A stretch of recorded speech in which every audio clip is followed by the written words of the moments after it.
Buenas noches, nosotros somos Sayabé. Mi equipo está conformado por Sulliver Rusa y mi persona Ana Raquel López. Yo les voy a hablar de la relación jurídica tributaria. Definición: es la relación que se da entre el Estado y los particulares, del cual se deriva la obligación de satisfacer las prestaciones de la ley.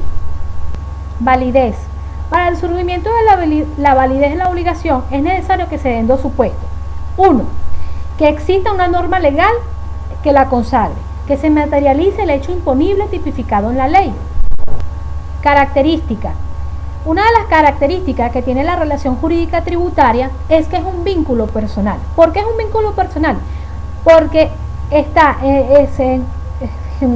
se genera el derecho entre el Estado y los sujetos pasivos, los cuales deben ejecutar una prestación. Es de naturaleza pecuniaria. ¿Por qué? Porque se surgen cantidad de dinero entre el sujeto pasivo para el Estado. Tiene su fuente en la ley. Su fuente en la ley nace al producirse la situación de hecho, la cual se vincula a la ley y surge el gravamen. Es autónoma. ¿Por qué? Porque se encuentra en el derecho privado y en las instituciones del derecho público. Buenas noches, mi nombre es Sulliver Rusa y en este momento les voy a hablar sobre los elementos de la relación jurídica tributaria. Entre esos elementos de la relación jurídica tributaria se encuentran el sujeto activo, el sujeto pasivo, el contribuyente, responsables solidarios y agentes de retención. El sujeto activo está establecido en el artículo 18 del Código Orgánico Tributario. El sujeto activo en este caso viene siendo el ente público acreedor del tributo.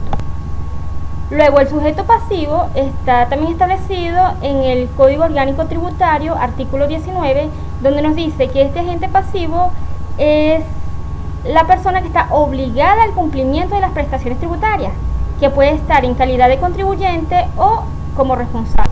Ahora bien, continuamos con los contribuyentes, que son los sujetos pasivos sobre los cuales se verifica el hecho imponible a la obligación tributaria. Los contribuyentes están obligados al pago de los tributos y al cumplimiento de los deberes formales impuestos por el Código Orgánico Tributario o por las normas tributarias especiales. Responsables solidarios, establecidos también en el artículo 28 del Código Orgánico Tributario.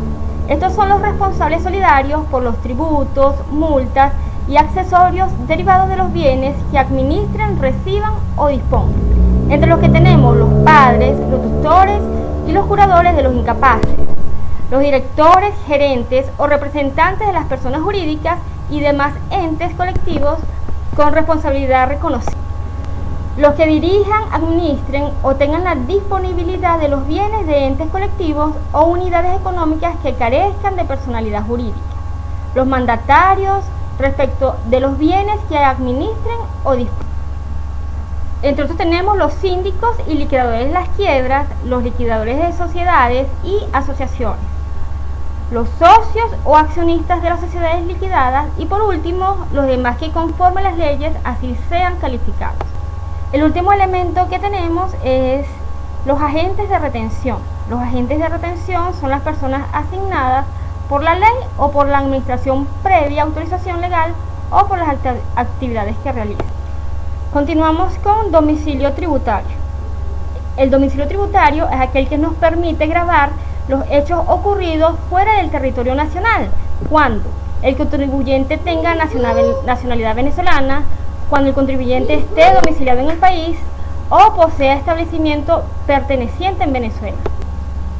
Domicilio electrónico, constituido en el artículo 33 del Código Orgánico Tributario. Establece el domicilio electrónico como un mecanismo eficaz que permite una comunicación más rápida y segura entre la administración tributaria y los contribuyentes responsables. Ahora mi compañera les va a hablar sobre personas jurídicas, personas extranjeras y personas naturales. Las personas naturales. Las personas naturales, según el artículo 31 del Código Orgánico Tributario, son aquellas personas que estén residenciadas en el país o aquellas personas en donde desarrollan su actividad o donde ocurra el hecho imponible. Las personas jurídicas, según el artículo 32 del Código Orgánico Tributario, nos establece que son aquellas que están constituidas en el país o se hayan domiciliado en él. Personas jurídicas. las personas extranjeras. Según el artículo 33 del Código Orgánico Tributario, nos establece que las actuaciones de la administración tributaria se realizará en el domicilio del representante legal. Toda sociedad mercantil debe tener un representante legal establecido en el territorio venezolano. Continuamos con la determinación de la obligación tributaria. Entonces decimos que es el conjunto de actos emanados de la administración tributaria, de los particulares o de ambos, coordinados, destinados a establecer a cada caso particular. Autodeterminación. Entonces la autodeterminación es el acto mediante el cual el contribuyente determina y cuantifica la obligación tributaria. Él lo va a hacer a través de un documento que está denominado como planilla de liquidación.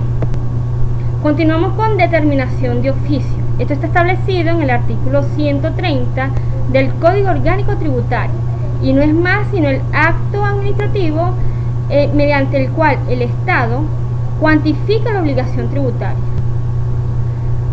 Sistemas para la determinación de oficio por parte de la administración tributaria, contenida en el artículo 131 del Código Orgánico Tributario. Entre esas encontramos lo que es la base cierta, la base presunta y la determinación mixta.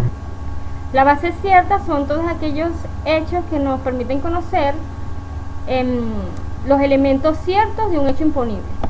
Base presunta. La base presunta sería entonces todos aquellos elementos, hechos y circunstancias que por vinculación o están vinculados con el hecho imponible, y esto permite determinar la existencia y cuantía de la obligación tributaria. Y bueno, tenemos por último la determinación mixta, que es la que efectúa la administración con la colaboración del sujeto pasivo.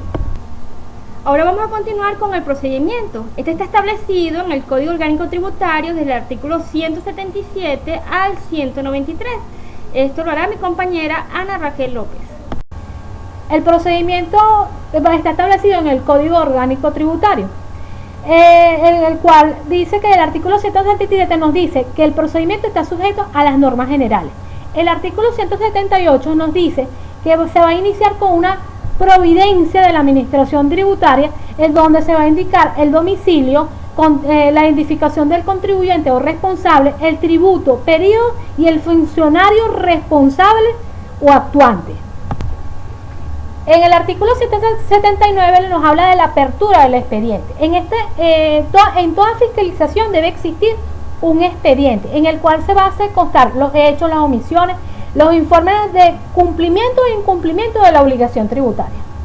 El artículo 180 nos establece el cruce de datos e información. La administración tributaria, durante el periodo de fiscalización, puede revisar las declaraciones del contribuyente en su oficina y con su propia base de datos, y la va a comparar con los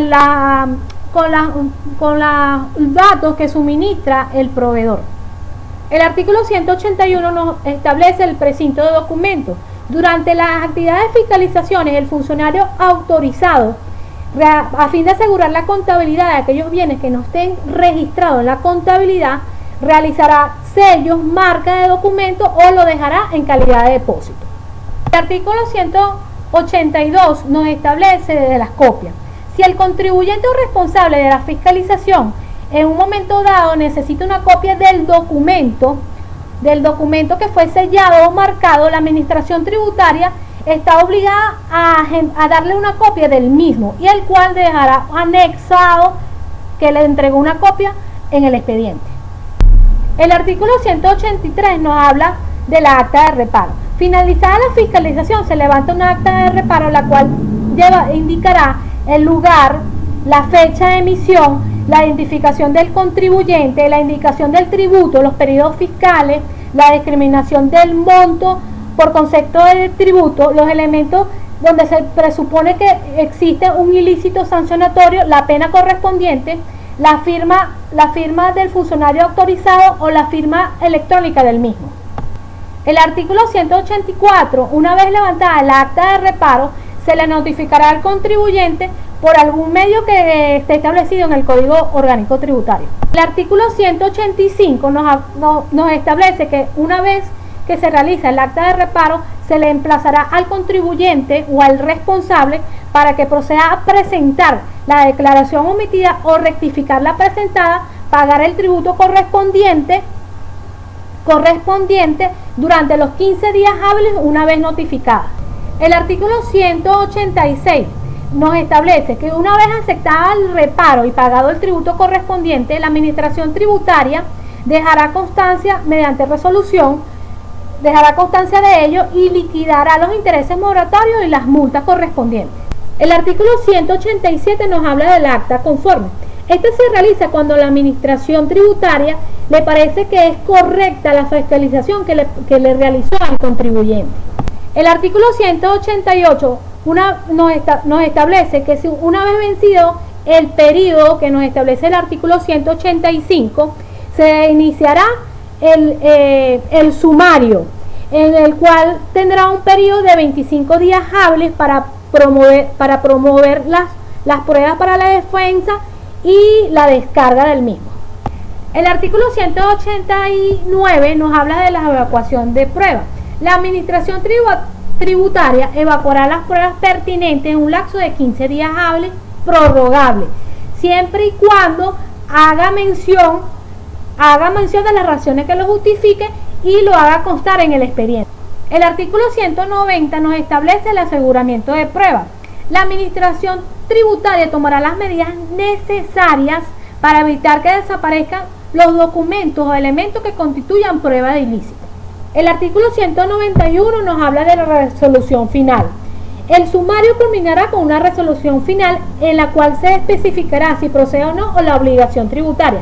En esta debe constar lugar y fecha de emisión, identificación del contribuyente, elementos del tributo, periodo de fiscalización, apreciación de las pruebas, fundamento de decisión, los elementos donde se presume que existe un ilícito sancionatorio y la pena, el recurso que corresponde a la resolución, la discriminación del monto de los tributos e intereses, la firma del funcionario responsable o de la firma electrónica del mismo. El artículo 192 nos establece los plazos máximos. La administración tributaria tendrá un plazo de 1 año a partir del vencimiento del lapso para presentar el escrito del descargo, a fin de dictar la resolución de la culminación del sumario. Si la administración tributaria no notifica, el acta quedará invalidada y por lo tanto no tendrá efecto alguno para el mismo. El artículo 193 nos establece el recurso en contra. El contribuyente afectado podrá interponer contra la resolución culminatoria del sumario los recursos administrativos o judiciales que establece el Código Orgánico Tributario.